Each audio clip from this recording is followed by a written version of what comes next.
How you doing tonight, Brady? I'm doing well. I'm trying to stay dry. We got a lot of thunder and lightning out here tonight, so maybe y'all will hear that on the stream. Yep, and that's just perfect because, a little thunder, a little lightning, a little hurly-burly. I got one question for you, Brady. Are you ready to rumble? All right, welcome, folks.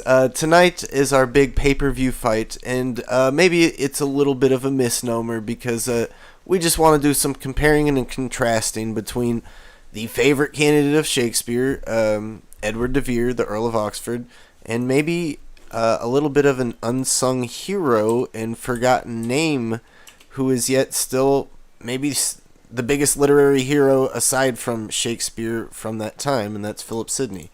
And if you've been watching our channel, which a lot of you guys that are going to watch this not live, but clicking onto our channel or clicking your feed, you guys are familiar with our pitch. But any of you guys coming to us live here now, we're Philip Sidney guys. We don't think that Philip Sidney is 100% of Shakespeare. He may not be that big of a chunk of it, honestly. But we do think that he is a significant figure in the scene, and that there is a much wider question than just which one person is Shakespeare. So tonight we're going to do a little diving, a little digging, a little looking, and we're going to really kind of try and see what the differences are between these two guys and what makes a good candidate. Is there a candidate that can completely answer Shakespeare, or maybe is group theory a better way of going about this? And we can still have our favorites as lead figures in the group theory, and maybe some of the leading theories aren't that far from what someone would call a group theory anyway. It's a little bit of a sheep in wolf's clothing there, or vice versa. That said, Brady, I'm going to pass it off to you. Yeah, and of course, thank you to our loyal Patreons that are helping us continue this endeavor, keeping our little janky ring light on here at the studio.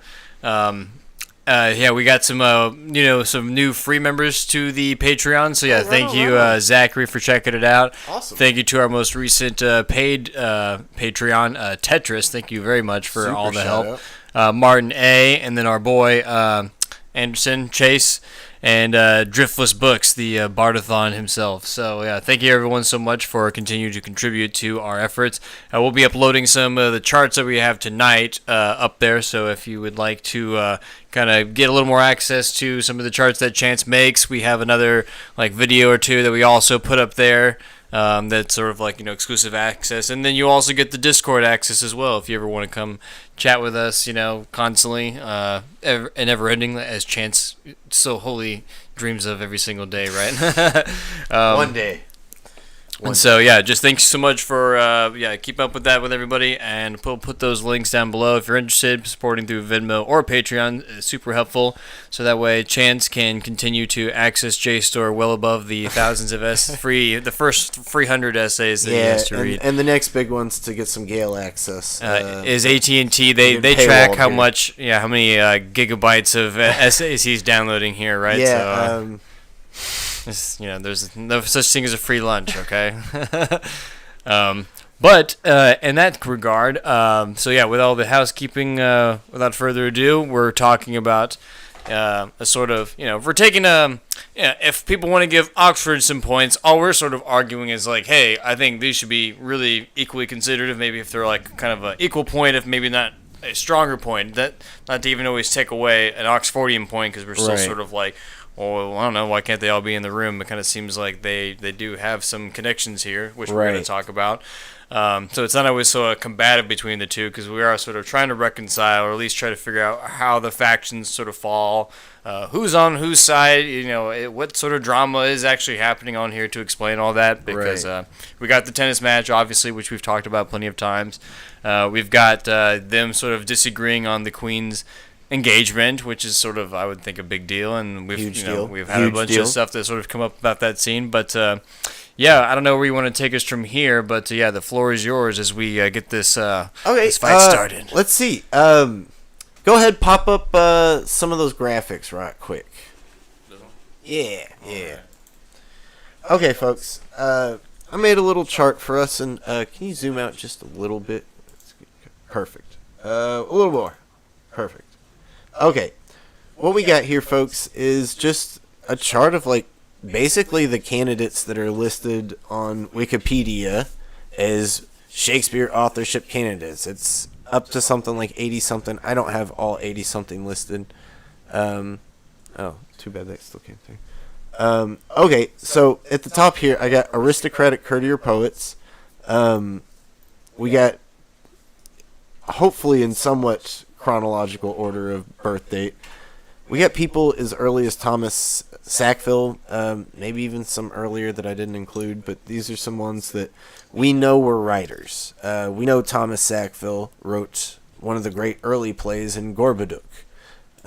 He also probably had a hand in the Tancred and Gismund of 1563 that maybe also Christopher Hatton and even maybe also Edward Dyer had a hand in, who are some of the later names there. But yeah, Thomas North, Christopher Hatton, Edward Dyer. And then we start getting to some of the big favorites. Edward DeVere, Walter Raleigh, who's not as in vogue anymore, but was very much a heavy favorite in the early Doubting days. And, shout out to Cynthia Gainey, who is still a big Raleigh fan and insists that everybody needs to go read their Delia Bacon, which I need to read it fully. I've only read maybe the first 300 pages. But, just a heads up to anybody trying to dive into Delia Bacon, the original Shakespeare daughter. She's not an easy read. She's not a fun read either. That said, of course, our favorite, sort of have him centered here, Philip Sidney.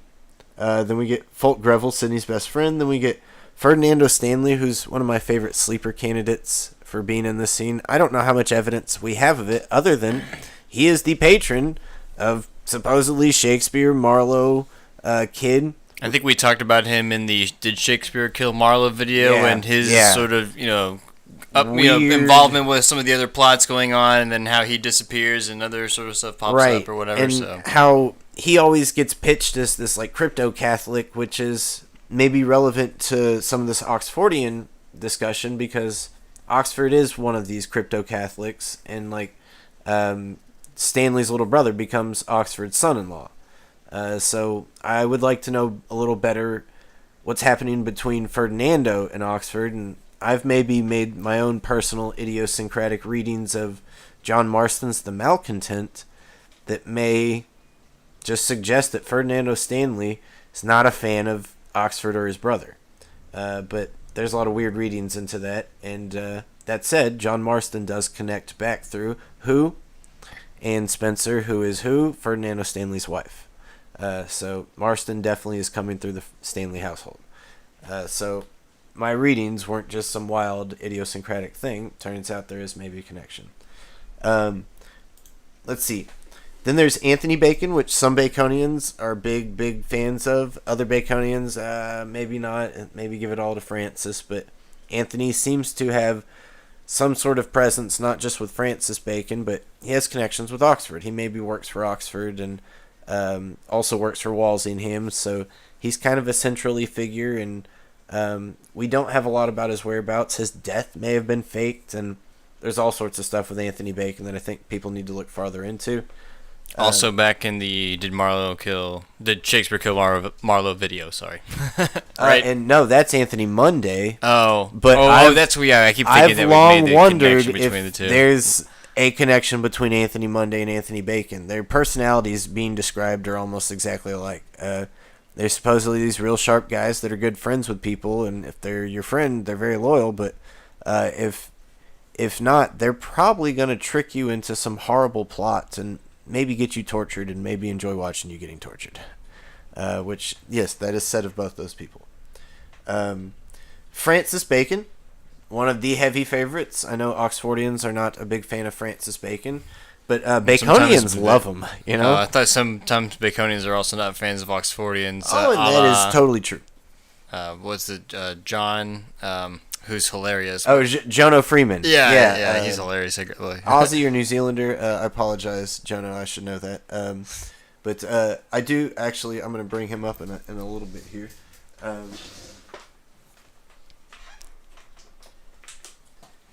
But continuing further, we have now the younger Stanley, William Stanley, who was an early big favorite as well, but has been sort of dying out in the last, I don't know, latter half of the 20th century into the 21st century here. Not as heavy of a favorite as he was earlier in the 20th century. I think he's definitely fallen down the ladder, and maybe there's some reasons behind that as well. We got Mary Sidney, who's creeping up the favorites list. I added Penelope Devereux. I don't know how much of a Shakespeare candidate she is or isn't, but she sure gets talked about a lot. And her brother is super duper important, and he's also listed here. Oops, I got a typo here. The next picture is Henry Neville, who's also creeping up the favorites list. He was somebody that was never considered, but is now being very considered. He's Bacon's nephew. You can think of him as cousins because they're basically the same age. But it's his sister's son or stepson. And he has a lot of weird kind of, one, chronological connections with Shakespeare, but two, there's just maybe even background economic stuff. Like he's investing into the same stuff that maybe Shakespeare stuff is being invested into. And his handwriting's been found on the Northumberland manuscript, which has him signing the name Shakespeare over and over. There's the thunder. There's the thunder, guys. Yep, it's about to go down. All right. Next is Henry Percy, Earl of Northumberland.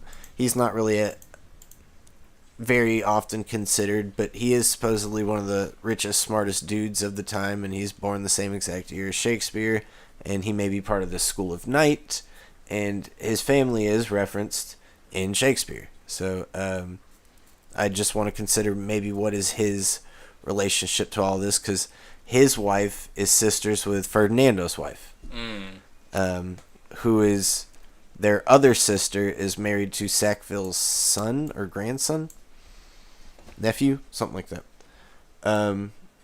Then we got Robert Devereux, the Earl of Essex. He is such a central figure in Shakespeare, whether he has a single hand in it or even lays eye on it or not. So much of Shakespeare seems to be about the Essex faction, the whole Essex movement, its rise and its fall.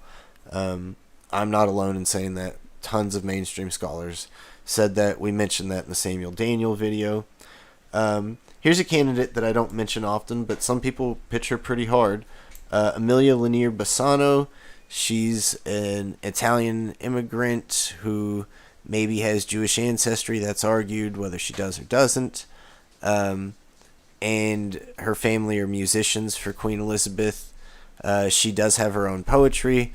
To me, it doesn't look all that similar to, well, pretty much any of these writers. And then I've also seen people suggest that she is a pen name for another female writer, maybe like Mary Sidney or something like that. Let's see. Welcome, Philip.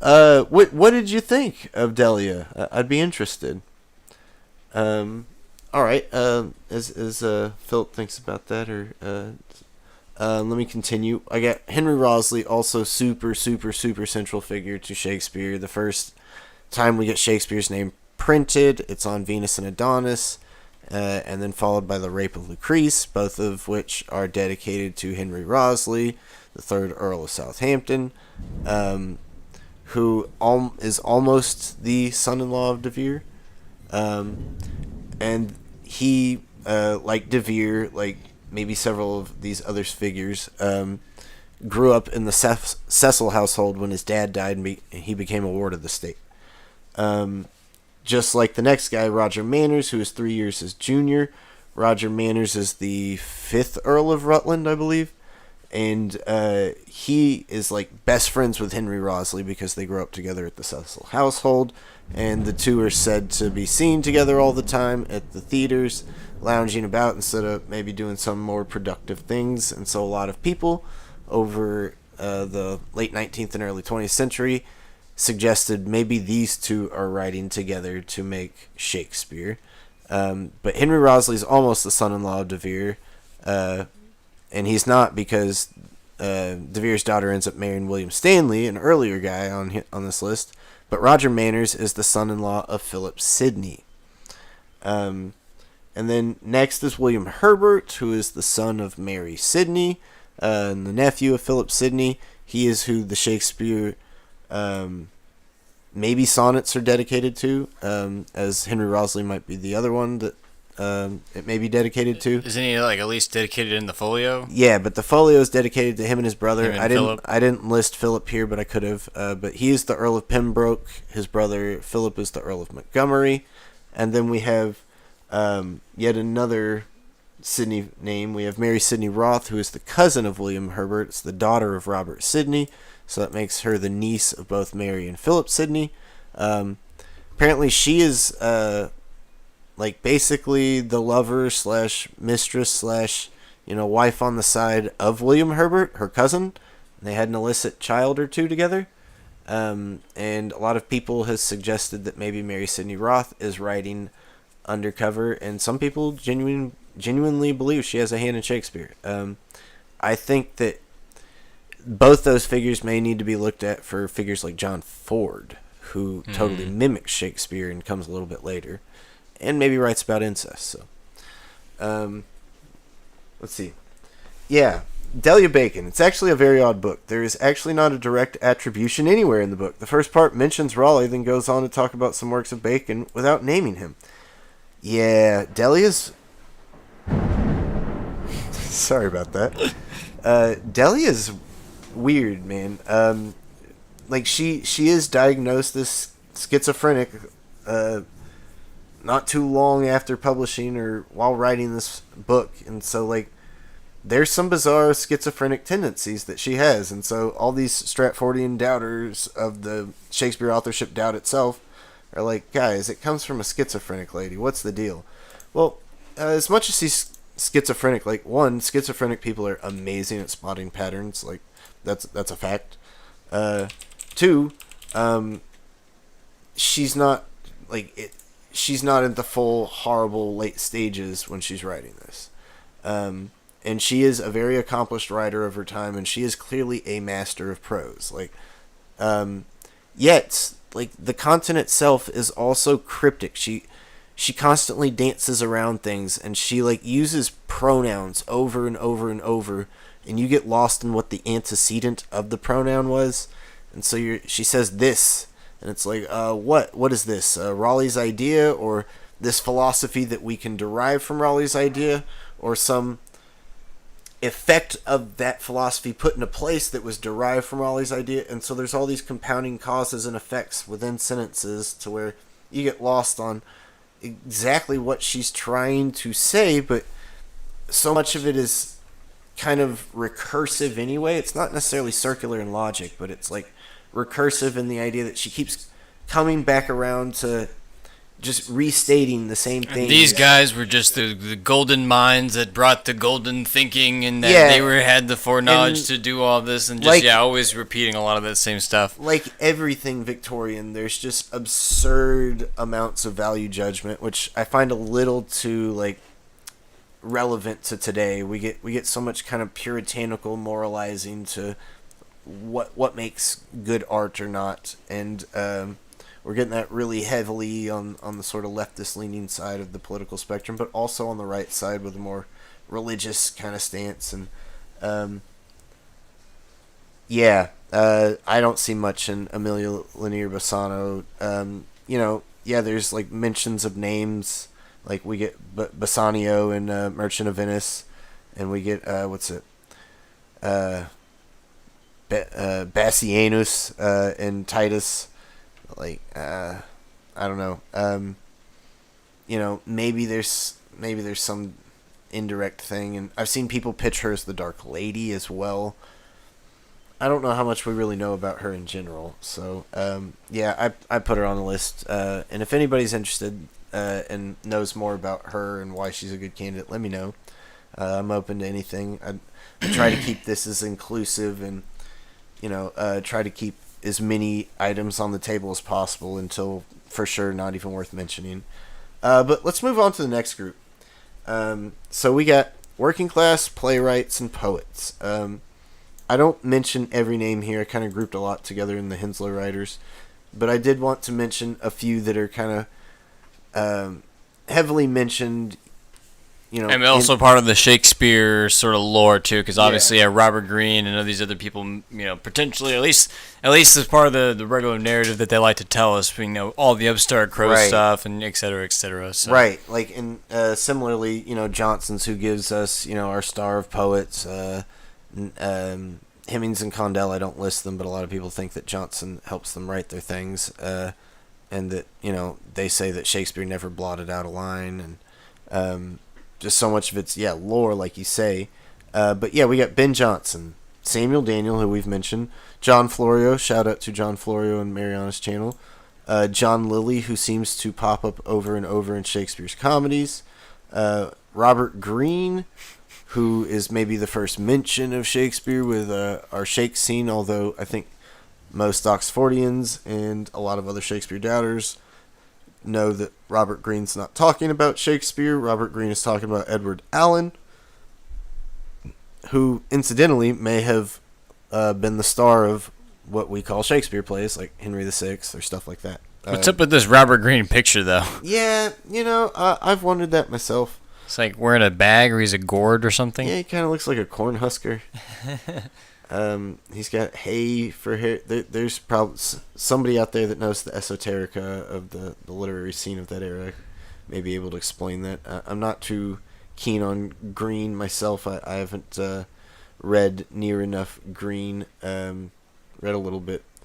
Then we get our boy Nash, fan favorite. He's all over Shakespeare. He's just a great writer. He's got a weird biography. He kind of disappears. He's a little too subversive for the authorities' taste. And similarly, Christopher Marlowe, another subversive. But Christopher Marlowe, as we showed in several videos here, that there's maybe a good argument against Marlowe being Marlowe itself, or himself, and that said, Marlowe does pop up all over Shakespeare's tragedies and even some of his comedies. Then we got Spencer, who a lot of people... Shakespeare never blotted out a line, but Bonner Cutting found that Shakespeare's will was the most revised of the region. Yeah, not surprising. And, I kind of crap on Bonner sometimes because I don't like her conclusions, but she is excellent at digging up legalistic documents and anything like that. So shout out to Bonner. Thanks, Apollo. Good to see you. Philip Baltimore. I have to say, I didn't see any signs of mental illness. I see general bad Shakespeare literary analysis. And, maybe that's a better way of putting it. But, honestly, the way she's constantly dancing around topics and kind of almost... It's like there's this weird paranoia. Yeah, and almost or sometimes she'll go on and maybe she assumed that she told you what she was talking about. Yeah. And then, didn't. And yeah. Then, I do know what you're talking about, but just constantly always coming back to these dudes are so smart, I can barely fathom or get these words on the page to describe, how utterly, it was also knowledgeable they were. Yes, yes. It was also forward revolutionary, yeah. And, there's something to say about that, and I don't disagree with that. But, she totally paints it into this, they're giving us the golden way out, and it's also utopian and eschatological, and I don't know, it's weird. That said, I do like Whitman way better, who is maybe working off of some of her ideas, and Whitman doesn't have much out there documented, but the little bit of essays that we do get from Whitman, I think he's just spot on as a general source of question. He's look at the history plays, look at the political import of it. And sorry guys, my document glitched out when I exported it. These other guys, I was going to have them up in the courtly poets section, but I couldn't fit them. But those are some other guys like John Coke. I could have also put John Check, Edward Somerset, Philip Howard. I could have put Charles Arundel, Charles Blunt, some other guys. Here, let me zoom out here. But Robert Radcliffe. And of course, I cut off on Thomas Kidd, but Thomas Kidd pops up in Shakespeare. A lot of people think that he has a hand in early Shakespeare till he dies. And then Oh yeah, of course, Robert Radcliffe as well, who is the Earl of I may have Sussex. skipped you also and interrupted. We have the Henslow writers too, And like Decker and all those other kind of Drayton, guys. Chettle. Those are probably the big three, but also Haywood, Webster, Middleton. Those are probably the next big three. But also maybe Monday. Other guys that we don't have too much documentation of, but probably pop up in Shakespeare too. Wentworth Smith, same initials. Robert Wilson, Richard Hathaway, William Houghton. Those are probably the big faceless ones that I say. And also Henry Porter. And then, of course, Fletcher and Beaumont. Johnson, Chapman, and Marston, who don't appear as much in Henslow, except for usually revisions. Marston pops up once. But I would also probably include them because they're probably a compilation of what I think are the same hands that are putting out Henslow and Shakespeare and a lot of stuff. Then underneath them, I have people that maybe some would consider candidates, some people wouldn't, but they're the power brokers of the era. These four people are the most powerful people of the 1570s and 80s, and that is maybe a little early for some Shakespeareans, but for you Oxfordians, you're like, yeah, that's exactly when we need to be looking. But either way, it's the early rendition of what we see as the later, finaler version of Shakespeare. So Lilly, Marlowe, all that stuff, when theater's popping up, these are the most important, powerful people that would have affected both Oxford and Sidney's life.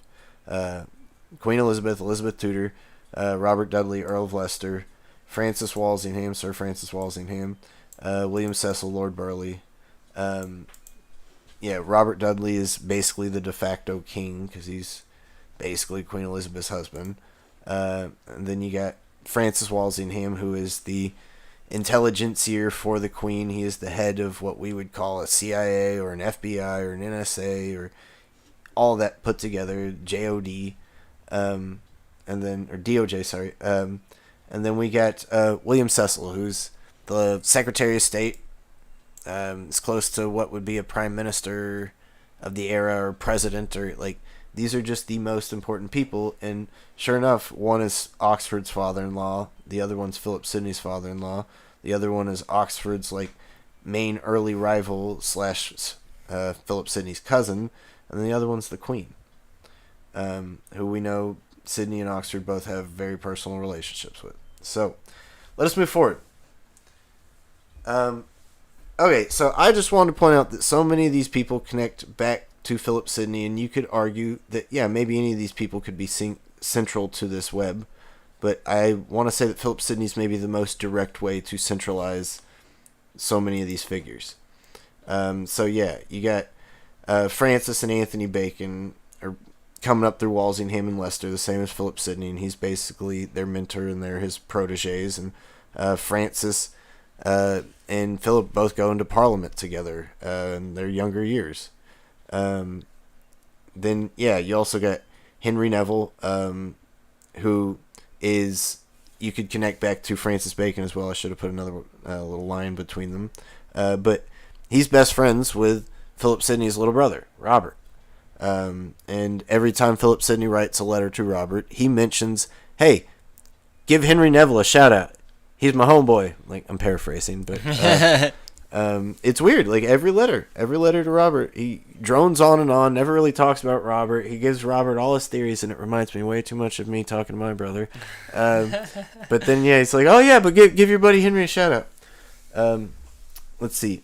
Of course, we got Fulk Greville and Edward Dyer up at the top right there. Those are Sidney's best friends. Edward Dyer is his mentor, and Sidney's coming up through the Leicester Circle underneath Edward Dyer, like underneath his wing. I got a connection to Thomas North here that connects probably better than anybody else, and that Thomas North's connection to Shakespeare may be that he's writing for Leicester's men, and that's how all of North's early stuff gets through to Shakespeare. And I've seen Oxfordians try to figure out what the heck is Thomas North's connection, and then they end up, I've seen several of them just say, you know what, Edward DeVere wrote all of that. And it's like, guys, like, Dennis McCarthy's head's gonna explode. Like, don't do that.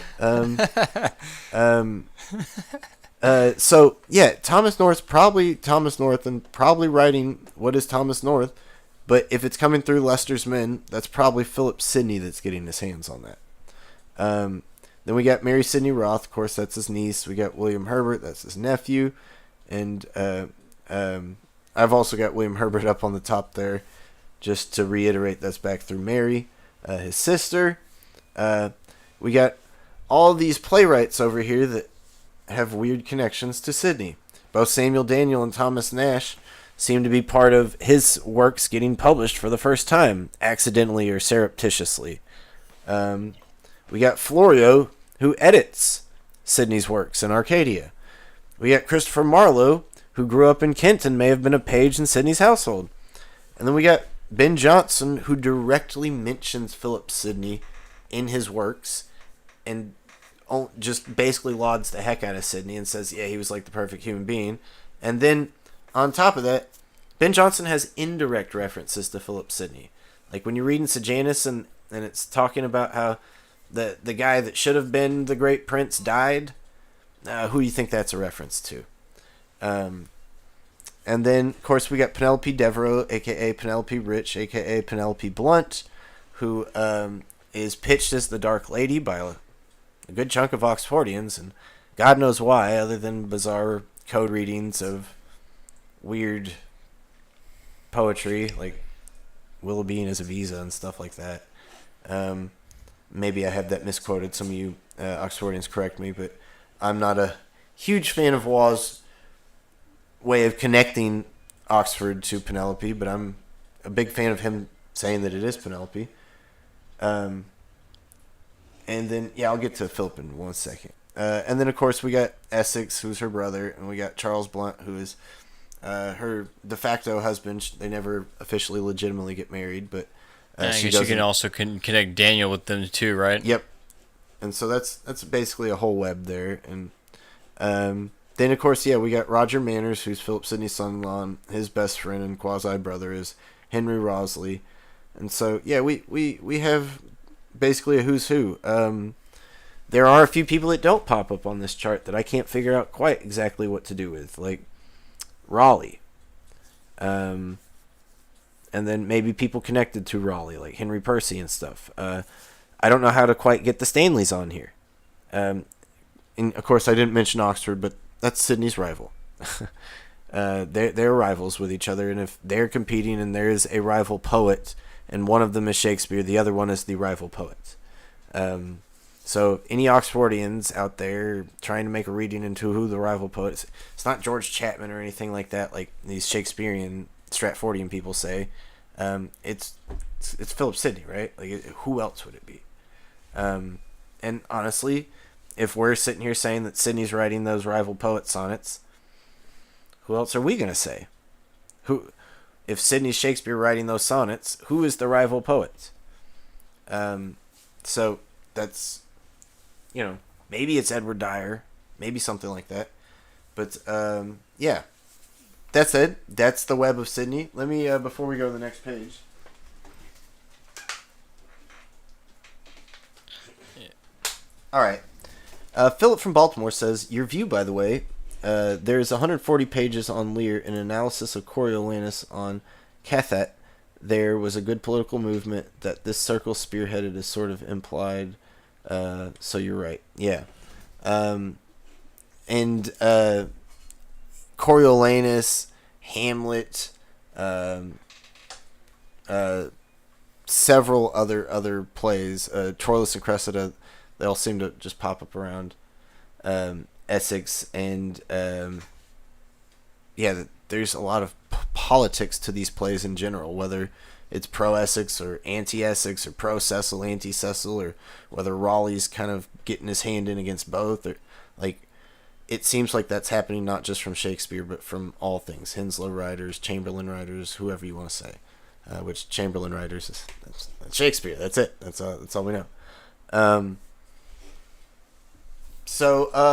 Before we go to the next page, I just wanted to mention William Stanley. He has fallen out of and maybe go back to that first page real quick. I just want to talk about maybe who are the favorites and who aren't. Because clearly Oxford's a favorite. Bacon's a favorite. Marlowe has been a favorite, but I kind of want to say he's falling down the list. He is no longer number 3 on the list, I think. I think both Florio, Mary Sidney, and maybe even Henry Neville, and maybe even Thomas North have passed up Marlowe. But meanwhile, Stanley used to be like a good number 3 or 4 or 5 candidate. I don't know how much I want to consider William Stanley. We don't have that much evidence of William Stanley doing anything poetic or literary. Or is it just because of the initials that people it's the initials, the name, and then we also have a Secret Service message that says William Stanley can't be bothered to help you with this kind of little political thing you're trying to do because he's too busy penning plays or comedies for the common people or something like that. And so it suggests that he's some kind of writer, and so there's something there, but like I don't know. I want to say maybe he's one of these writers that's another name that you don't see in Shakespeare all that much, or maybe even at all. Or maybe that's just cover for somebody else, like his brother that's writing, or who knows. That said, one of the reasons that I don't want to say he is a good favorite, and this is in, I want to say Robert Fraser's The Silent Shakespeare essay, which is supposed to be a William Stanley essay, but maybe it's a different essay, but William Stanley was called a dunce by several people. Several people are like, this guy's an idiot, he's a dunce. Like from his time, I forget who the quotes are. And so, I don't know, to me, a dunce is Shakespeare. Anybody that can ever get called a dunce should not be writing Shakespeare. So, that said, what did Philip say? Caesar, sorry. Sort of implied Caesar. Okay. I see. Okay. That said, before we go to the next page, maybe scroll past the next page and go to that one. Okay. Yeah. Okay. So here we go. I want to talk about the Oxfordian model, since he is the now heavier favorite. What are these models, and why do I have issues with them? Since I came up through this as an Oxfordian, what is my problem? What's my holdup? So right now I think we have kind of 3 leading models. Maybe I didn't order them correctly, and anybody that thinks there's some kind of different model, please explicate in the comments what I'm missing or where we're going wrong. But I think we got one where we got Oxford as a singular writer.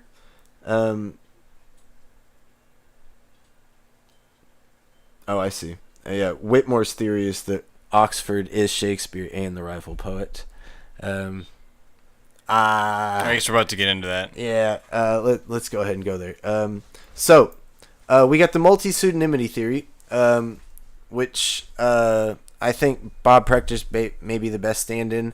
But this is Oxford as the lone genius, single central voice in Shakespeare that isn't just Shakespeare. He's maybe got these different voices or different styles that he can kind of inhabit for different political and, propagandic purposes. It's like what Daniel Day-Lewis can do for acting, but so method.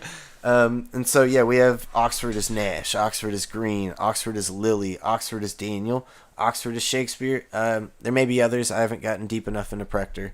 And I know there's people beyond Proctor that say this, that say Oxford writing a lot of it. Maybe throw in Chettle, maybe throw in Marlowe, maybe throw in Kidd. And so, why do I have issues with this? Why do we have issues with this? Well, one, Green's Groatswort's Wit, which may be written by Robert Greene, may be written by Henry Chettle, maybe the same person. In that, they say, I got a typo there, Groatswort's. But in that, Robert Greene is warning 3 playwrights, hey, heads up, this guy's going to take your plays and ad-lib your lines into your well-thought-out, well-written plays, and that's probably Edward Allen. And so, if Oxford's all these people, why would Oxford be warning 3 other playwrights? And yeah, maybe it's just propagandic purposes to make Edward Allen look like a real jerk and also make these other people look like real people. But at some point, this is getting like a little insane. It's a little like almost dissociative disorder kind of thing where Oxford like, I'm now John Lilly. I'm gonna write like John Lilly, and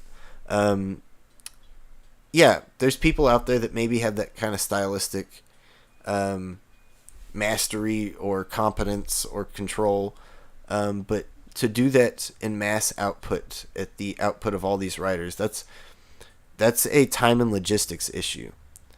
And then I also want to mention, like, just within Shakespeare itself, John Dover Wilson and several other scholars, and this is kind of agreed upon, this kind of consensus, that Henry VI Part 1, you got Thomas Nash writing Act 1, you got Shakespeare writing Act 2, then Act 3 is either by Greene or Kidd or somebody else, maybe even Marlowe.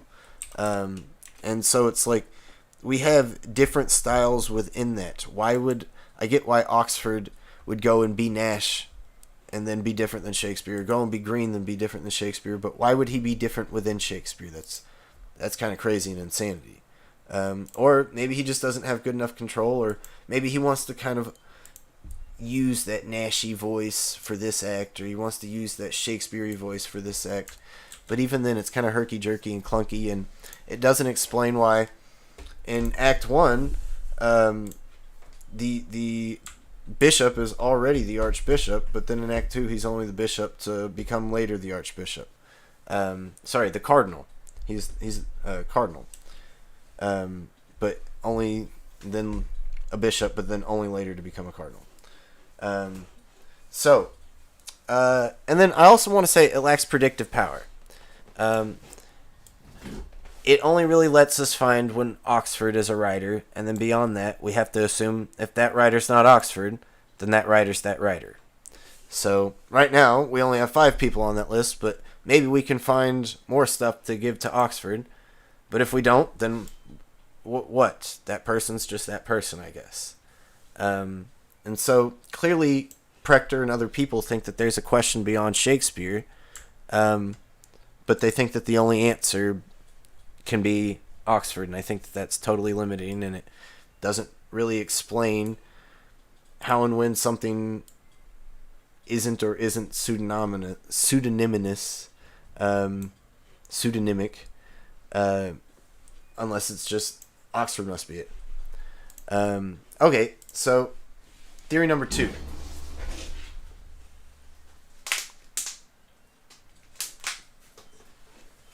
This is probably by far the more popular theory.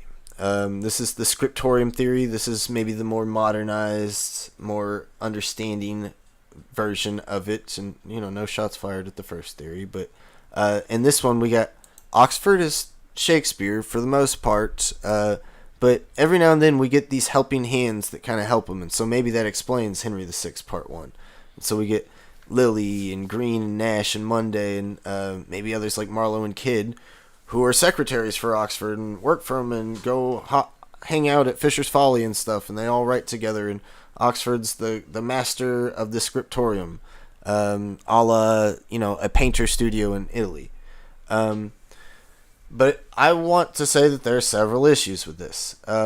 One, it's limited to the University Wits era, so yeah, this all works as long as we're saying all of Shakespeare, 100% of it's happening in the 80s, and that 90s is, I guess, just a bunch of reruns and a bunch of new guys, because all those people that are listed, other than Munday, are done writing by pretty much the start of the Shakespeare era. Lilly, done by 91. Greene, done by 92. Nash makes it all the way to 97, but then disappears. Munday, like I said, continues writing, but then Marlowe done by 93, Kidd done by 94. I'm not sure if they include Peel or not, but Peel done by 95. So I guess from there Oxford just kind of fixes stuff up and then re-puts it out because all of them are already done helping. But to me, there's a lot of questions about the Henslowe era that need to be answered, and this gives us no predictive power for that. What about Drayton? What about Dekker? They're just who we say they are. There's no authorship question there. even though their lines pop up all up in Shakespeare, or no, they're just influenced by Shakespeare so much that they're copying Shakespeare. Like, what is it?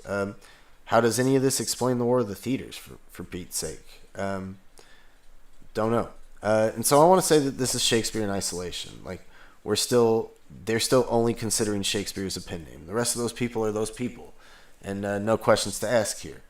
And so, like, it's kind of a problem. It doesn't really give us an explanation for why Thomas Nash and Robert Greene's biographies are so darn bizarre, and like just downright phony. And what George Saintsbury, who was a Shakespeare thinker, scholar, writer type dude from the 1880s, he says that Greene's life reads like copy. Copy is in, like, fake stuff drummed up for newspapers or books or stuff. It's made up. It's constructed. It's a narrative. And so that's kind of my issue there. And, shots fired there, Professor Stripmatter. Like, do you think all those people are those people? Or when we look at those people, are you just kind of trying to make a more sophisticated version of Bob Prechter's, and maybe this is really just Bob Prechter's theory in disguise, because you're going to argue that, yeah, all the good stuff in Lily, Greene, and Nash is just Oxford helping them? At some point, why even can keep their names on there? And so we got to not have Shakespeare in isolation. We got to go farther than that. And so that's why I got the third theory on here, which isn't too popular, and I don't think it's perfectly right, but I think it's a better starting point. So we got the expanded authorship theory by Stephanie Hopkins Hughes, who is an Oxfordian. And she says, okay, yeah, Oxford's Shakespeare, but guys, we got to look past it.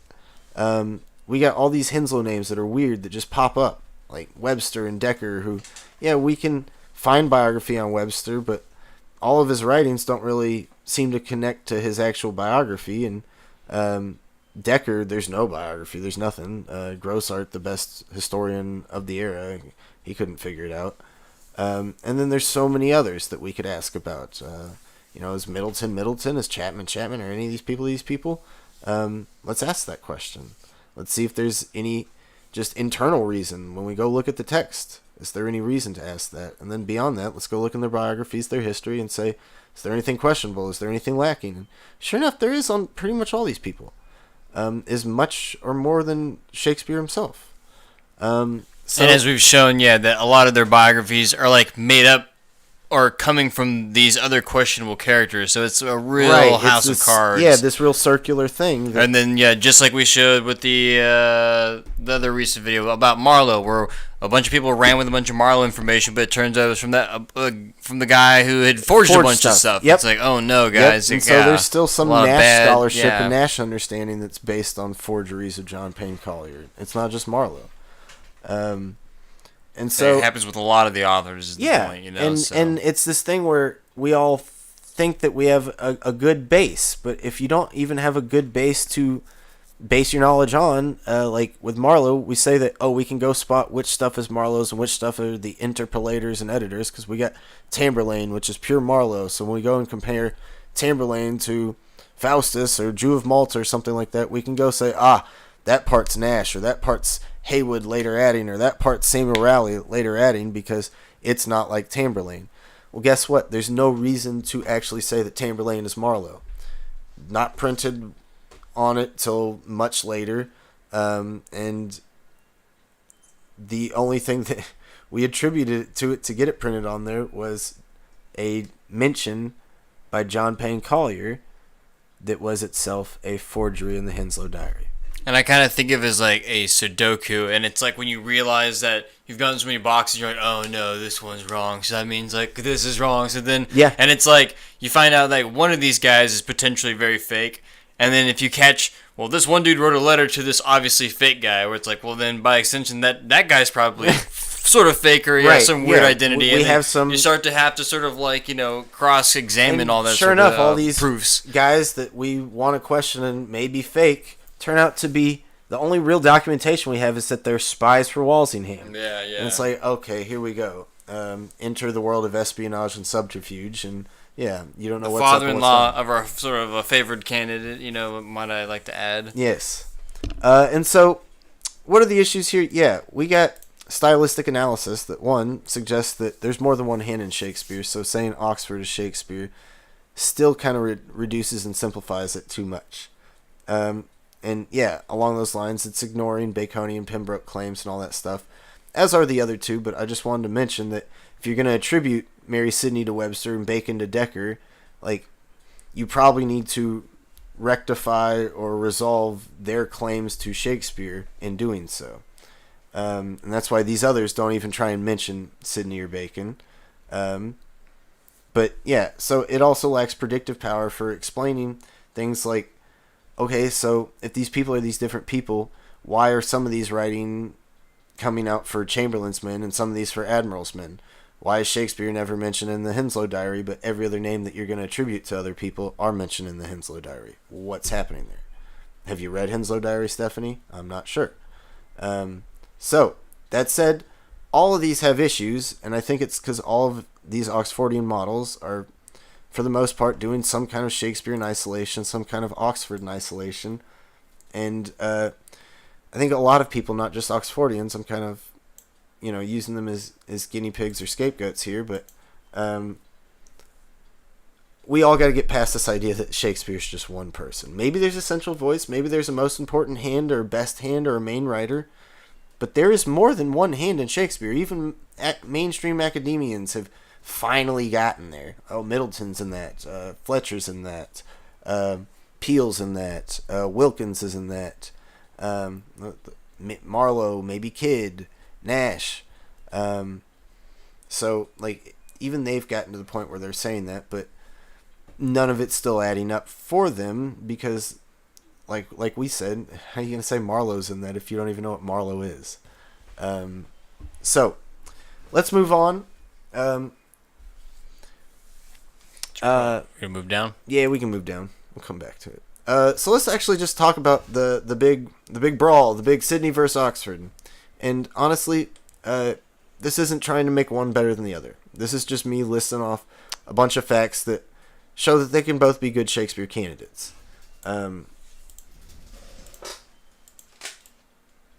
But there can only be one. No.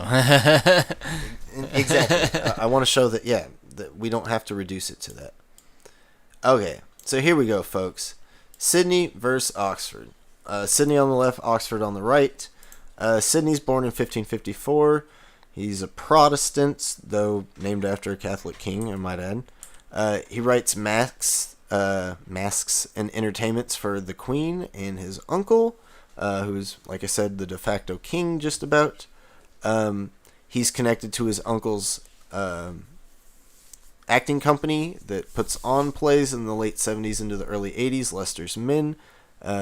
We have several of his letters being delivered to Walsingham or Leicester by Will Kemp, who is like the big time actor in Leicester's Men and maybe the third biggest actor of the entire era, who gets mentioned by name as a character in the Parnassus plays all the way later in 1600s. So Will Kemp's a huge figure, and the fact that he's like Sidney's little letter boy probably means that Sidney's an important figure to this acting company, and he probably should be, because a lot of people forget he is Leicester's heir. Leicester does not have a son, doesn't have a daughter, doesn't have any kids. Sidney is Leicester's heir. Until Sidney dies, not too long before Leicester, that gets passed down to his little brother, and his little brother does become the Earl of Leicester. So yeah, he is Leicester's heir. Remember that, folks.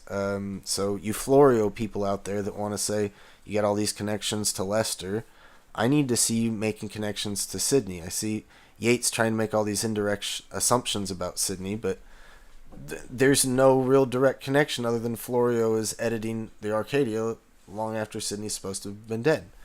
We'll qualify that too.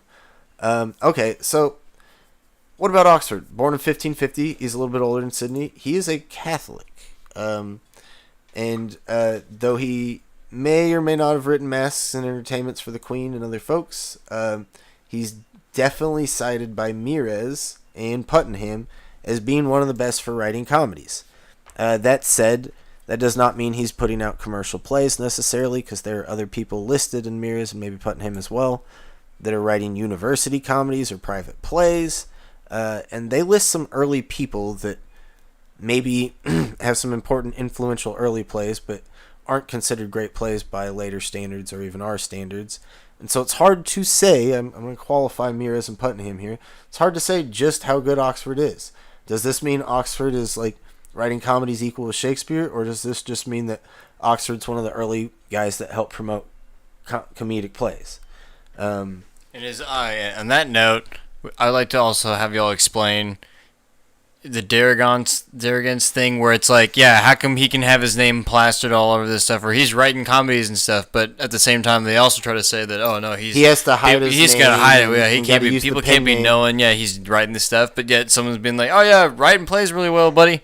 Yeah. So like, okay, but which is it? I'm gonna give Ron Roffel a shout out here because Ron Roffel's an Oxfordian YouTuber, and he's a big proponent of the Darragance thing because he says that, look, it's not just that it's frowned upon for a nobleman to have his name on it. It's downright politically dangerous, especially if you're making any sort of satirical political commentary on it. So he cannot have his name on plays. He just can't be known as a playwright. Like, just totally not kosher. But as I've tried to get him to explain, then what do we say about Meares putting his name out there all bright and pretty in 1598 and Putnam doing it earlier, 1591? Like, that's right at the big height of the play. So if they're putting his name out there, like, wouldn't you, and he's still putting out plays, don't you think people would ask some questions? Wouldn't that put a little too much heat on him? I don't understand. But if he's a guy that wrote a bunch of plays early and he's not touching them anymore and people are reworking them, yeah, throw his name out there. Give him the cred. And so, just throwing that out there.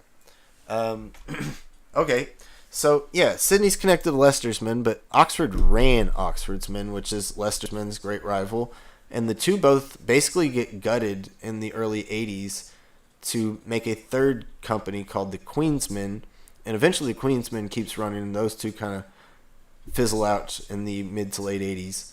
And the Queen's Men is the big one until you get some other subsidiary ones like Pembroke's Men and Sussex's Men and Strange's Men popping onto the scene.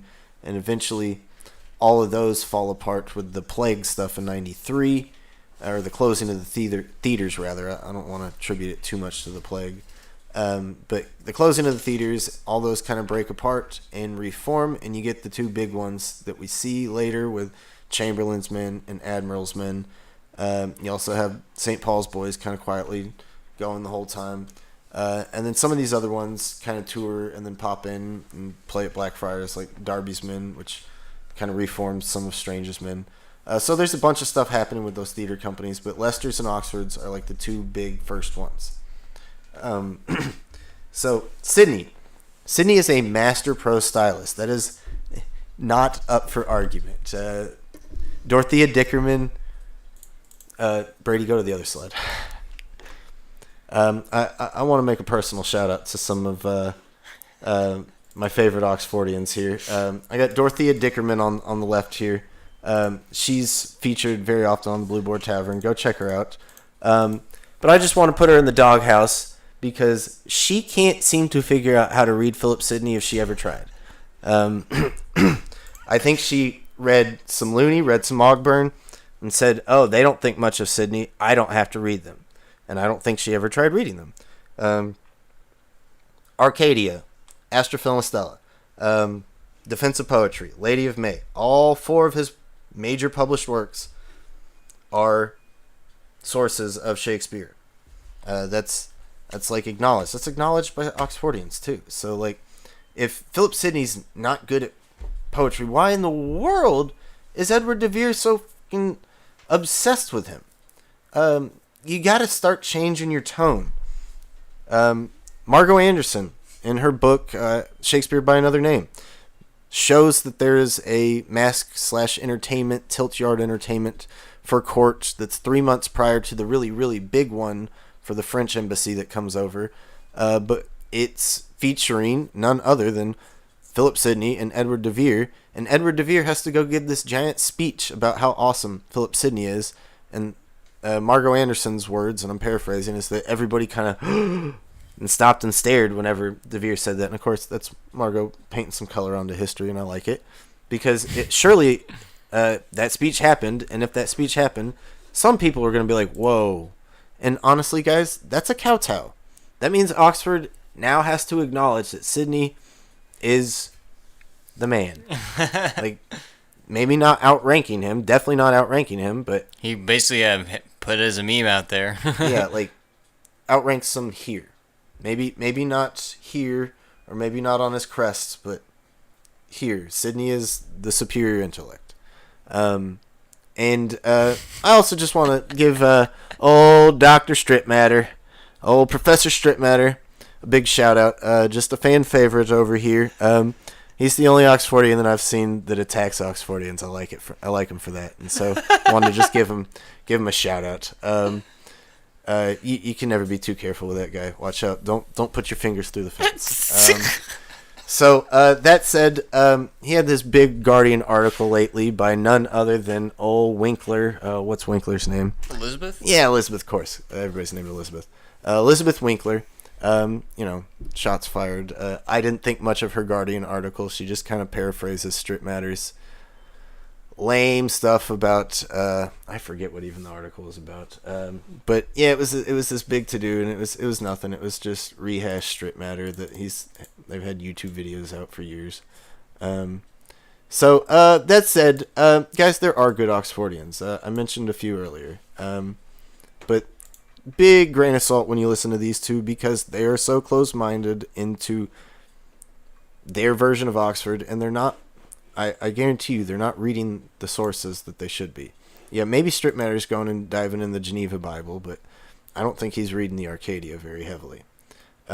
So that said, let's move on. Alright, so let's talk about it. Yeah, Master Prose Stylist, Defense of Poetry, Letter to the Queen. His Letter to the Queen, guys, go check that out. Nobody else ever did that. Nobody else was like, I'm going to write a giant letter to the Queen telling her what to do. Anybody else does that, they're dead. They're fucking dead. Sidney did that. And it's an awesome letter. And I know Baconians want to say that Bacon wrote that, but sorry, Bacon's not writing that as like a 17 or 18-year-old. That's completely Philip Sidney. It's up and down Philip Sidney through and through. If you want to say Bacon wrote that, then you have to say Bacon wrote all of Sidney. Just, go ahead and go there if you want. And I know some of you will. Phoenix, shout out to you if you ever watch our channel. A Phoenix. But let's remember who the original Phoenix was. Phoenix Nest, the eulogy kind of collected poetry collection that kind of starts off the giant poetry collection commonplace setup of the 1590s is the Phoenix Nest, all for Philip Sidney. But okay, Master Prose Stylist. We also have a Master Poet. Yeah, so this is the guy that he did not invent the sonnets. Neither did John Florio. I heard Mariana mention that John Florio is the one that helps bring the sonnets over, and because he has a sonnet that gets written right before Sidney's stuff gets published in '91. So she's like, Florio's already doing it before Sidney. But it's, what do you mean by that? Sidney's stuff's been written for a decade. So it's cool that Phaeton to his friend Florio is this sonnet that's right before Astrophil and Stella. That's cool, but that doesn't mean Florio brings the sonnet to England. That's silly. Because the sonnet's been in England for over a century by their time. You got people like Wyatt and Henry Howard, who is DeVere's uncle, Thomas Wyatt, and then Henry Howard.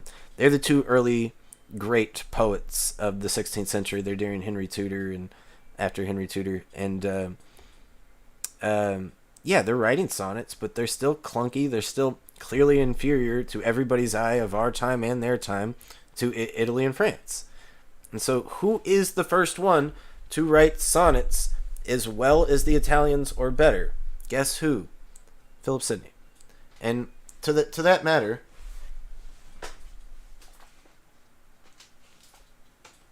how many sonnets does DeVere have? And don't you dare say 154, you wisecrackers out there. How many sonnets does DeVere have? We go to the Oxford Society Fellowship website and go to DeVere's poetry. How many of those poems are sonnets? Please tell me. Pray tell. How many? any of those ending in little rhyming couplets, sestain into two quatrains, anything, nothing? No, there's no sonnets on there. He doesn't write sonnets. It never happened. If anybody wants to point to a sonnet by DeVere, please do. I don't know any. And I would love to see him to see if they have anything of metric control, because none of his poetry that we have has any idea of how metrics works. For you guys out there that aren't literary types, metrics are the rhythm and the way of counting beats in poetry. So we have each syllable is what's called a syllable, and then syllables in 2 or 3 make up what are called feet. And so our most famous foot is the iamb, and then you have other famous feet like the trochee or the dactyl, and they're just different amounts of stresses on each syllable within the feet. And so you got unstressed into stressed, that's an iamb. So da-da, that's an iamb. Then you got trochees, stressed into unstressed, da-da. And so you can count the meter of those feet. However many feet you get tells you your meter. So if you got 5 feet, it's pentameter, 5 meter. If it's 4 feet, it's tetrameter. And so if it's 5 feet of mostly iambs or all iambs, that is iambic pentameter. Sometimes you will get extra syllables, or it'll be lacking a syllable, and those are called feminine endings, if I'm correct. But for the most part, you get usually 10 syllables a line, because it's usually in pentameter, usually iambic pentameter. But they will invert feet by putting trochees and stuff like that. Philip Sidney is obsessed with metrics. His whole Astrophil and Stella is showing clearly he's experimenting all over with metrics. I don't understand how someone can become a Shakespeare without doing that. I don't know how hard I can hammer this point home. We have no evidence of either Oxford or Bacon ever experimenting with poetic metrics, guys. We don't see it. Sidney is obsessed with it. He is working it over through and through. If anybody else is doing it, it's because they're learning it through Sidney. Someone like, say, Mary Sidney or Francis Bacon. So if we want to pitch them, we have to say it's coming through Sidney. If Oxford ever showed any sign of metrics, it's because he saw Sidney doing it. Everything we have from Oxford shows that he doesn't care about it. Now, I do want to point out that there's maybe a way around that. For you Oxfordians out there, my favorite Oxfordian on the planet, Daniel Cowan, aka 6 Days Theater, he says, well, guys, look, we know DeVere is very good at playing the lyre. He is one of these string instrumentalists. He is known as writing little ditties. And so if we know all that, maybe all of these are only collected because they're songs that people can remember and collect and write down later, and then people can attribute it back to DeVere. But it's not like DeVere went out and tried to get them published, because if he did, we'd probably see something more like poetry. And so, to be fair, maybe everything we have from DeVere are just songs. That said, he may be writing all the songs in Shakespeare and Lily and stuff like that, but what other evidence do we have? Well, we do know that he is a talented prose stylist. We don't have much from him, but we do have his intro into Cardinal's Comfort, and that's pretty darn well written. I don't know how much it sounds like Shakespeare doesn't. It definitely sounds distinct from Sidney, so I do want to keep diving into that and go back to Sidney's prose, go back to Oxford's prose, and really try and internalize what the differences are. But I want to say he is a pretty talented prose stylist. He's funny. He's got all these little quippy allusions and witty little jokes, and I don't think it's necessarily a master prose stylist. We don't have enough evidence of that. I don't have his other stuff. I don't know what kind of structures he's working with. I don't know. It was just kind of a preface. It was a little dedication. It's not this big manifesto. We don't get that like we do with Sidney or Bacon. All right, and of course, I mentioned he's a poet / songwriter. But we do know, if we go look at those songs or poems, words in them pop up all over Shakespeare. And so there are parallels in the actual diction. If you want to do little co-location stuff, you can do that. There is reason to say, okay, even though it doesn't have the metrics or stuff like that, these words and phrases kind of do pop up in Shakespeare, and even maybe these ideas, if we want to say it generally like that. That said, over on Sidney's side, all of his major published works have been suggested or cited as sources for Shakespeare. And I almost want to go out on a limb and say that every Shakespearean comedy can do so, and some tragedies. The most famous being Lear.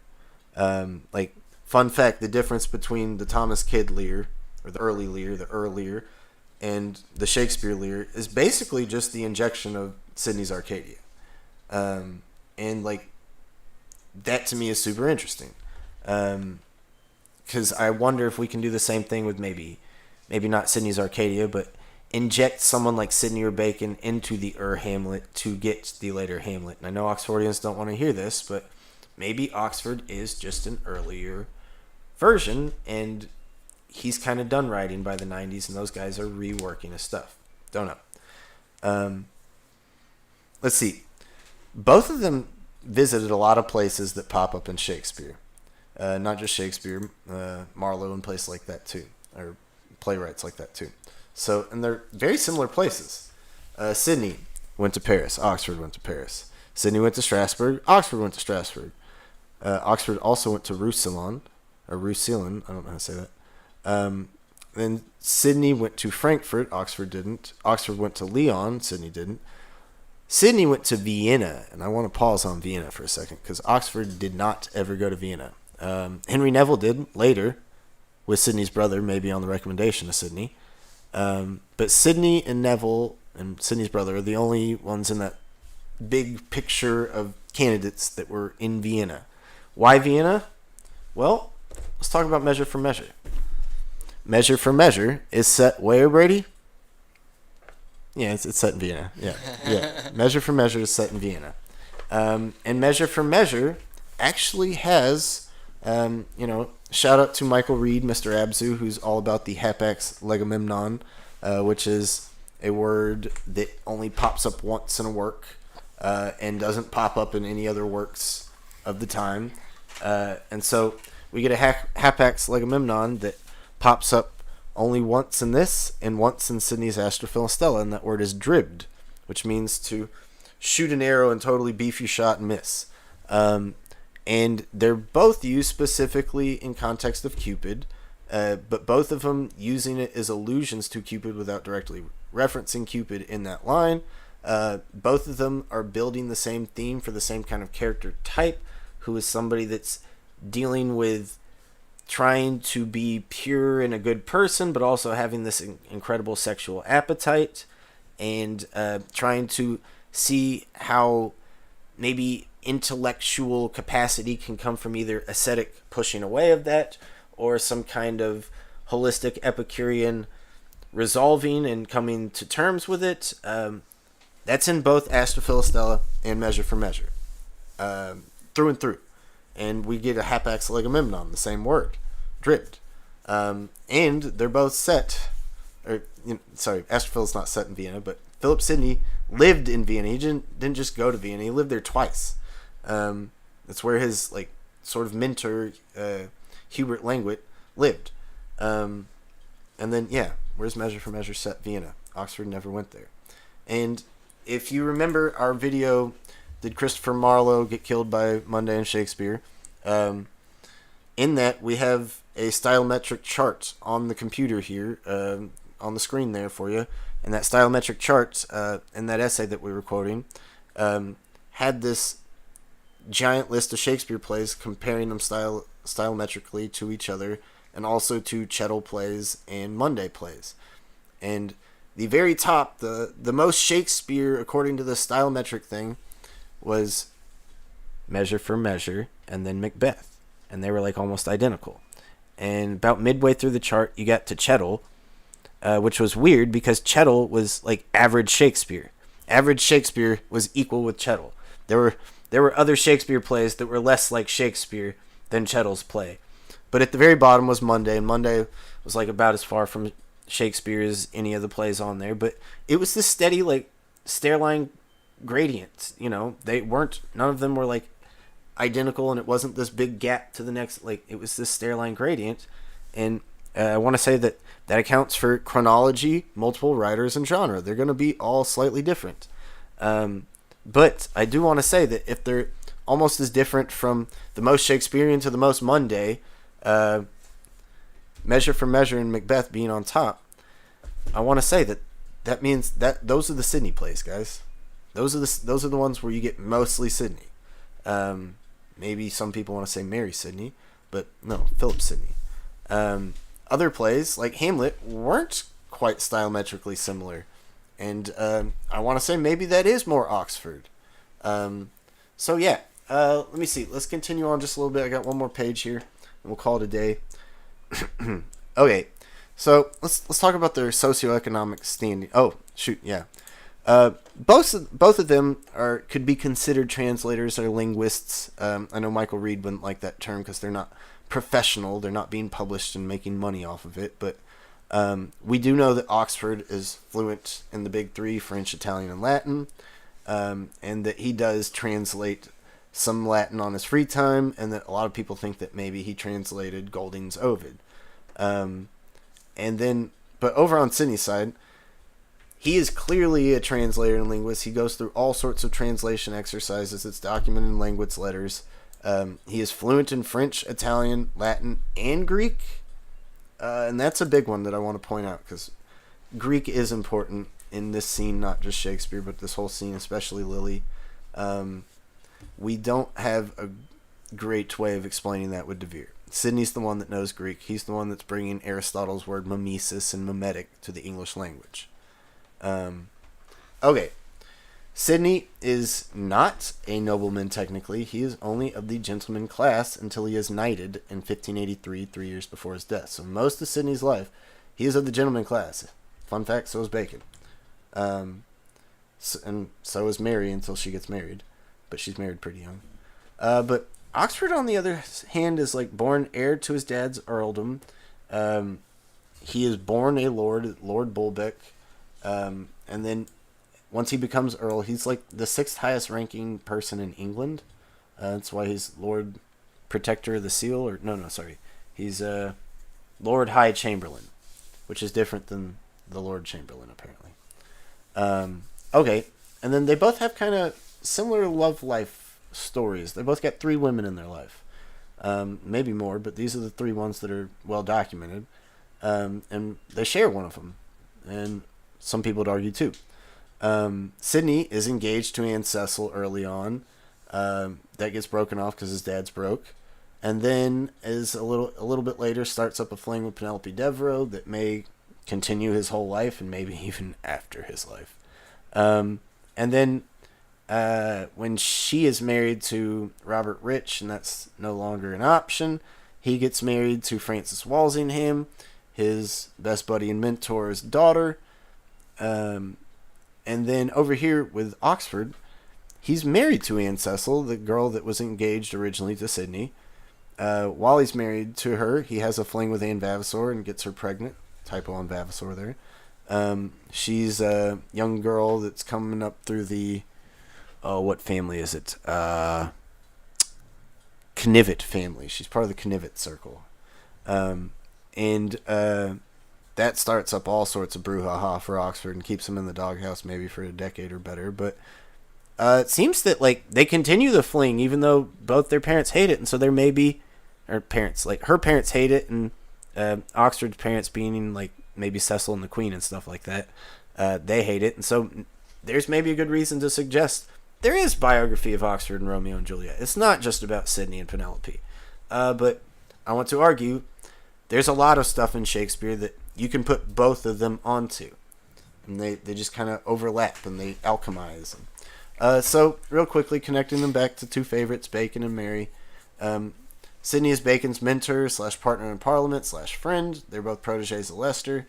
They're coming up through that Leicester circle. Oxford is Bacon's cousin-in-law. Once he's married to Anne Cecil, Bacon's uncle is William Cecil. And so, of course, Philip Sidney is Mary Sidney's brother. Oxford is Mary Sidney's brother-in-law. Of course, that's not to right as he's dying or dead, but still, there's connection. Possibly, Sidney is Marlowe's master, as Marlowe may have been a page in Sidney's household when he's young. But similarly, Oxford may have been Marlowe's master when he was a little older, because Marlowe may have been a secretary of Oxford's. And then, oddly, According to one scholar only, Sidney plays a huge part in Lily's allegory that's present in Endymion, where, Endymion's probably about Leicester and Queen Elizabeth, and Sidney may be the stand-in for Eumenides, who's one of the important characters in the plot of Endymion. Well, similarly, according to one scholar and one scholar only, Edward DeVere plays into Lily's allegory in Endymion, being Endymion himself, rather than it being about Leicester. Now, most scholars, when they make political allegory, they do say it's Leicester. They just don't figure out to include Sidney. They get to Leicester and the Queen, and then they're like, I don't know what else to do with this stuff, and they suggest a lot of weird names and then put it down. And similarly, the one suggesting DeVere says, all right, DeVere's Endymion, all these other people are all these other people, but Eumenides, I can't figure it out. I can't figure out who Eumenides is. It's like, guys. Okay, and then next I got them both dying, because both their deaths are super suspicious, and it seems like they both probably lived past their death dates. I know that sounds crazy to folks, but start getting used to it. That happens a lot here. Not just on our channel, but I think actually in that time. So, Sidney is the father-in-law of Henry Wriothesley's best friend, Roger Manners. Oxford is almost the father-in-law of Henry Wriothesley's. So they both could be quasi-father-uncle-y figures to Henry Wriothesley. Oops, sorry. Oh my god. Then we got the Dark Lady. Who might the Dark Lady be for Sidney? Penelope Rich, or even the Queen, or even a sister for Oxfordians. Queen Elizabeth is the favorite, but then some people also say Anne Vavasor, which totally makes sense. And then they say Penelope Rich, which makes no sense for Oxford, but it totally makes sense for the poetry. And so, to me, the Dark Lady kind of shows that Sidney's at least writing those sonnets. All right. I just want to give a shout out to some of my favorite YouTubers out there. I meant to do this earlier. But you familiar with all these, Brady? I think for the most part I am. If I've probably either had them as commenters or vice versa for the most part. So. Okay. Oh yeah, shout out. Yeah, thanks. Like I said, Ron Raffles awesome. He makes tons of great content. His videos are great, and he should be bigger. I'm not sure why he's not big like Wah. And so, yeah, here we go. Here's some of my favorites. Context Shakespeare. She's been commenting on our channel lately, and I wasn't hip to her, but since she came to our channel, I've now gotten hip to her, and I really loved both her Much Ado About Nothing video and her As You Like It video. I mean, they're both heavily leaning Oxfordian, but she does a great job at looking at the sources, looking at the history, and trying to connect pieces to the play, making readings in the play, maybe not too heavily, but trying to piece it to the biography. And I think a lot of what she says could also point to our guy, Philip Sidney. Of course, Ron Raffle, he does a lot of, like, if you guys like Wah, go check out Ron Raffle. He does that stuff way more often because he has the time. And shout out to Alexander. I know he's sick. Godspeed to him. 6 Days Theater. He's, like I said, my favorite Oxfordian on the planet. He only has one video, but it is a giant introductory podcast to the Oxfordian theory. So if you're some other candidate or agnostic, go check out his thing. See if that turns you on. Let's see, Ken Feinstein. I found him. He's a deep cut, but I'm glad there's people like him because he's one of the few that's voicing Henry Neville, and he's also got some great deep cut videos that go into a lot of the nitty gritty and give you some cool little factoids. Robert Boog. Most of the videos that I've watched of his are just kind of breaking down the Stratfordian narrative and construction and fiction. I don't know that he supports a certain candidate. I would guess Oxford. And then John Florio, shout out to Mariana. Her channel is all about John Florio, and it's not just about Shakespeare. She goes into Florio himself and Bruno and the art of memory and stuff like that. So give her a shout. She's trying to get to 1,000 subscribers, so that'd be awesome if you went and subscribed. Similarly, folks, you gotta go subscribe to Jim Fest. He's got like 20 subscribers, and that's ridiculous. He gets like the single and double digit views, and his videos are awesome. They're real quick, they're super short, they're compactified, the visuals are excellent. He goes through sonnets or segments of plays and just makes real close readings, sometimes anagrammatic code kind of stuff, which, maybe is a little out there for me, but They're pretty cool. Even if you don't totally buy into them, they're thought provoking. And he's a big Mary Sidney fan, and so he also has a lot of stuff to say that may connect back to our boy Philip Sidney. Then here's a different one. He's not as into the deep cut info academic stuff like most of the ones I've listed, but he's a actor and he's a fantastic actor. He's a stage performer. Jono Freeman. He's a Baconian. He goes into some of the esoterica. He goes into a lot of Bacon biography. He's just a big fan of Bacon in general. But give him a shout. He's fun.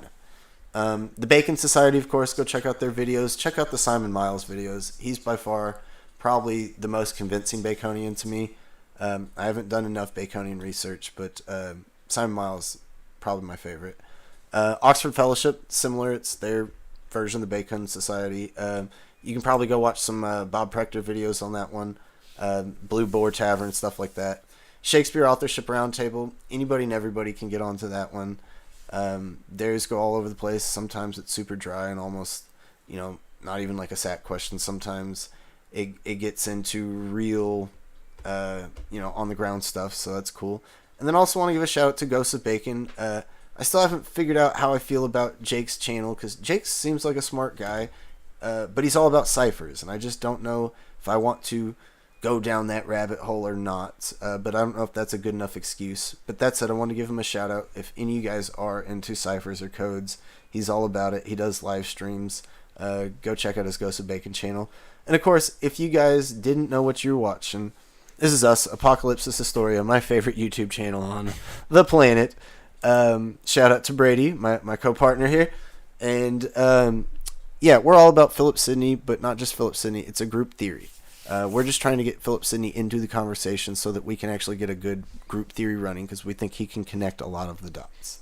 One other channel I'd like to also shout out, and I know he does, now he's got a whole special on, Gaia TV or whatever, but someone like Alan Green, and he's kind of like a John Deist, I guess you could say. Yeah. And he's got some of that weird, the speed of light is encoded in the sonnets, and all this other sort of, crazy stuff. So, you can kind of make heads or tails of that and see what you like about that. It kind of gets my brain churning. But, anyway, he's still a John Deist, and once again, guess we found that John D is super close to Philip Sidney. Yeah.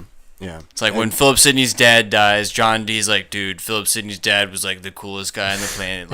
He's one of my best friends. I'm so sad. And was Philip Sidney's tutor. Yeah.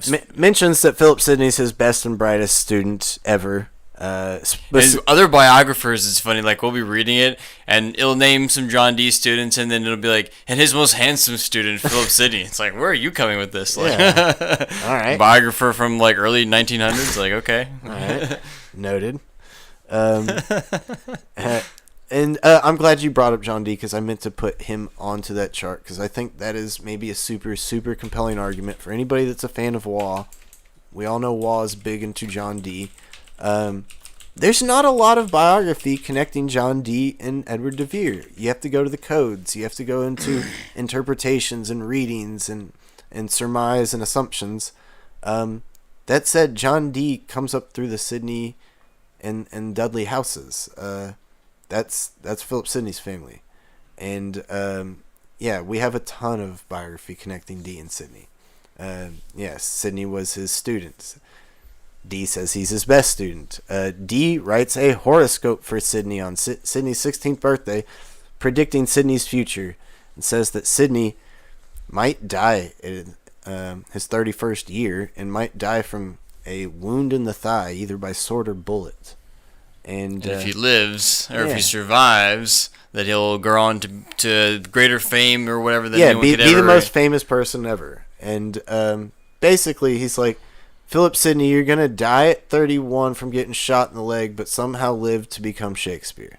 That's how I read it. I'll be honest about that. I don't know. It's when I found that, it blew my mind. Yeah, it rocks your world. Yeah. Because I'd already, and I was telling you before, I'd already known about John D, beforehand, and then we kind of got interested in Philip Sidney, this is kind of cool. And then, whoa, they're I didn't know how close, this was actually going to get exactly. He's this... Oh, look, their families kind of know each other. Oh, wow. Oh, no, he was actually his, personal like alchemical science teacher or whatever. Oh my God, he made what sort of horoscope prediction? This is getting a little crazy here. Yeah, and then so fun fact for you guys that aren't aware, Philip Sidney died when he was 31 from getting shot in the leg. So John Dee called that to the exact year, 15 years ahead of time. And I always like pointing out one of the Francis Yates book. I've said this so many times, but Francis Yates likes to talk about John Dee a lot, and John Dee must have had the best library that collected all this crazy stuff. And one can imagine young Philip Sidney perusing and just getting to read what to his heart's Yates' content. words, by the way.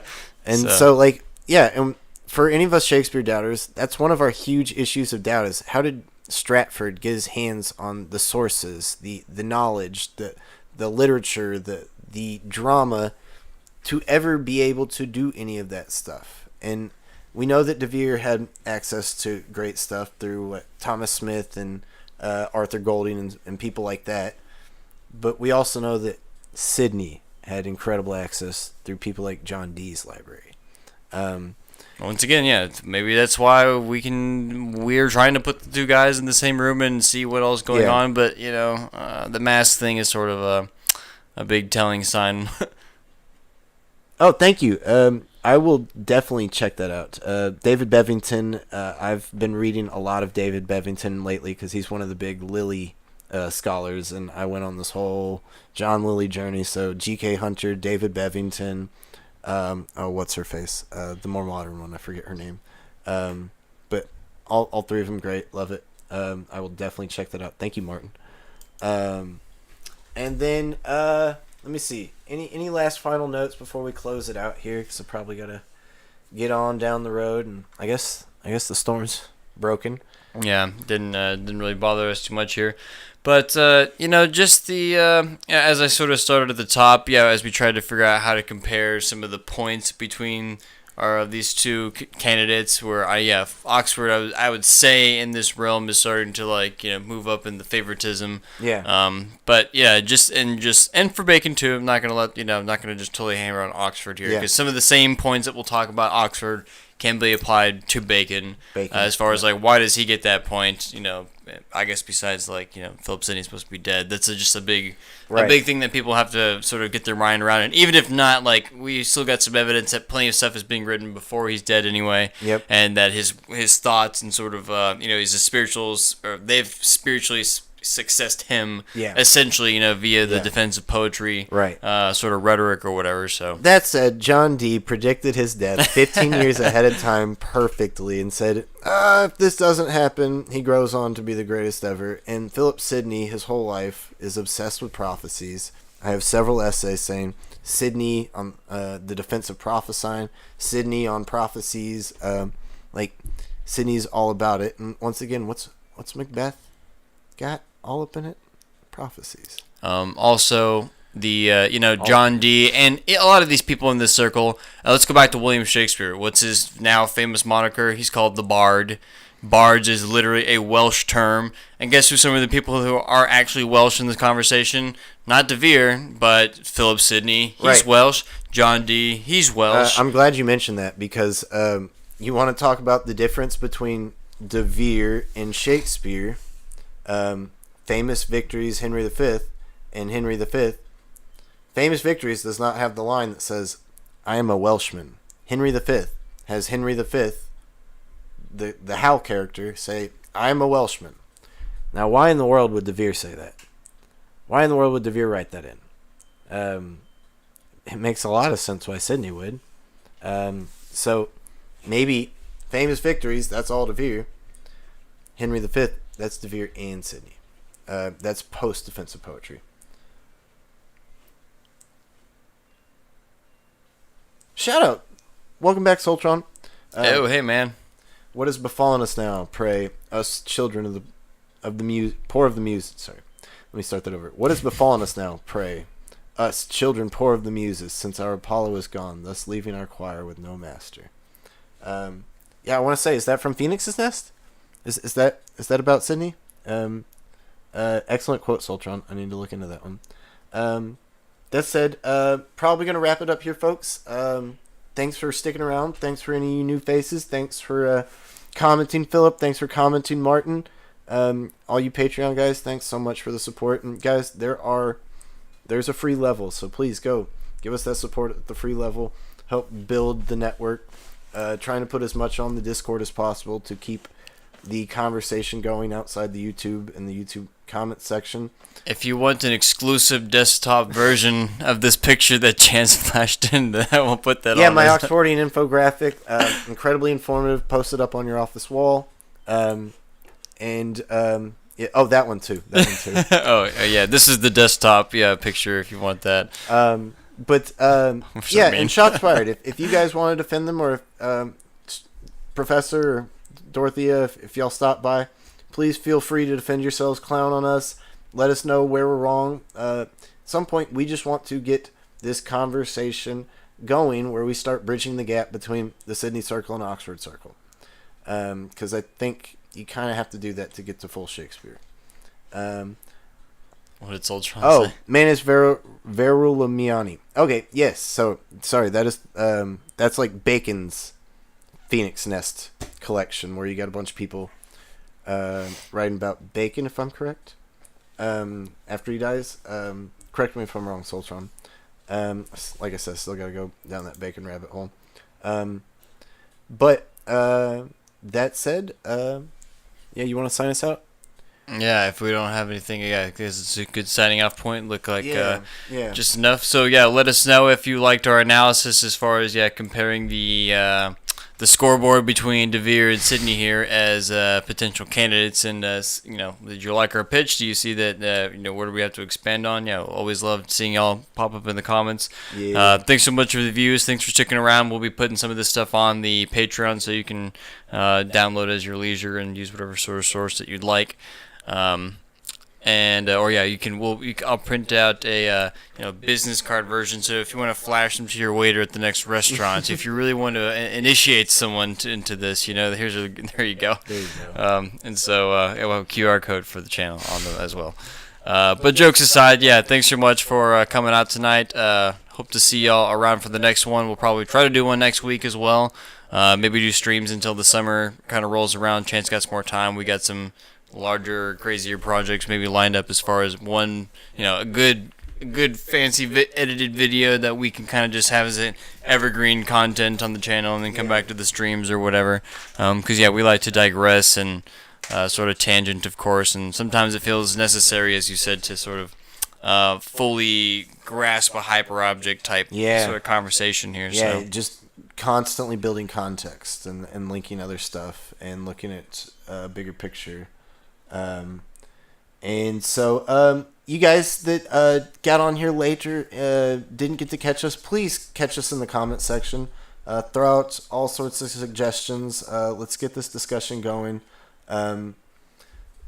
Like we said, we are still so open-minded to all of this. We've been coming up through this as first Oxfordians, then getting initiated into some Baconian and Mary Sidney and Marlowe stuff, made us say, hey, let's look at all the figures that we can, and we stumbled upon Sidney, and we've been stuck down this rabbit hole since. But we're going to come back up for air soon and try and connect some dots more and more, but we need y'all's help.